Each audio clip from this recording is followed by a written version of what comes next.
स्वयंपाकात स्वादाची जान, डीएम मसाले तुमच्या घराची शान. छत्रपती शासन महिला गृह उद्योग कबनूर इचलकरंजी घेऊन येत आहेत अस्सल परंपरेची मराठमोळी चव म्हणजेच डीएम मसाले. मटन मसाला, चिकन मसाला, धणे पावडर, गरम मसाला, बिर्याणी मसाला, तिखट चवदार मसाले आणि चटणी म्हणजेच डीएम मसाले.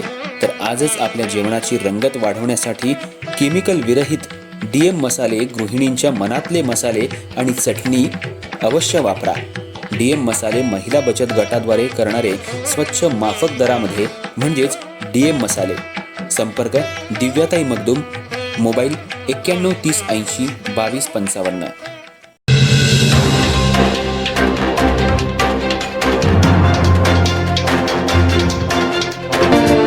इचलकरंजी महानगरपालिकेच्या स्थापनेनंतर आतापर्यंत शहराचा कारभार प्रशासकीय पातळीवर सुरू होता. मात्र आता लोकनियुक्त महापौर, उपमहापौर आणि विविध समित्यांच्या सभापतींची निवड झाल्यानंतर शहरातल्या विकास कामांना गती मिळताना दिसतेय. आज नूतन महापौर उदय धातुंडे आणि परिवहन सभापती अरुणा बचाटे यांनी सांगली रोडवरच्या आसरानगर इथं उभारण्यात येत असलेल्या इलेक्ट्रिक बस डेपोची पाहणी केली. शहरात लवकरच ई बस सेवा सुरू करण्याचा विश्वास यावेळी त्यांनी व्यक्त केला. केंद्र सरकारकडून इचलकरंजी महानगरपालिकेला 25 इलेक्ट्रिक बसेस मंजूर झाल्या आहेत. गेल्या अनेक वर्षांपासून शहरातली बस सेवा बंद असल्यामुळे नागरिकांना मोठ्या अडचणींचा सामना करावा लागत होता.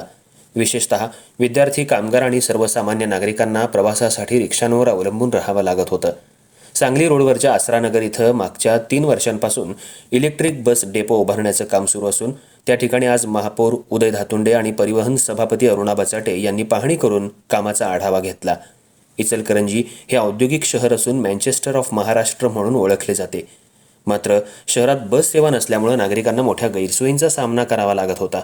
आता ई बस सेवा सुरू झाल्यानंतर शहरासह परिसरातील ग्रामीण भागात नागरिकांना मोठा दिलासा मिळणार आहे. या बसेस शहर आणि परिसरातील सुमारे 20 किलोमीटरच्या परिघात धावणार असून विद्यार्थी, कामगार आणि सर्वसामान्य नागरिकांना कमी दरात प्रवासाची सुविधा उपलब्ध होणार आहे. तसंच बस सेवा सुरू झाल्यानंतर रिक्षा चालकांकडून आकारल्या जाणाऱ्या मनमानी भाड्यांनाही आळा बसणार असल्याचं मत नागरिकांकडून व्यक्त केलं जात आहे. दरम्यान येत्या 1 ते 2 महिन्यात इचलकरंजी शहरात ई बस सेवा सुरू करण्याचा आत्मविश्वास परिवहन सभापती अरुणा बचाटे यांनी व्यक्त केला. यावेळी महापौर उदय धातुंडे, परिवहन सभापती अरुणा बचाटे, उपायुक्त नंदू परळकर तसंच नगरसेवक आणि नगरसेविका उपस्थित होते.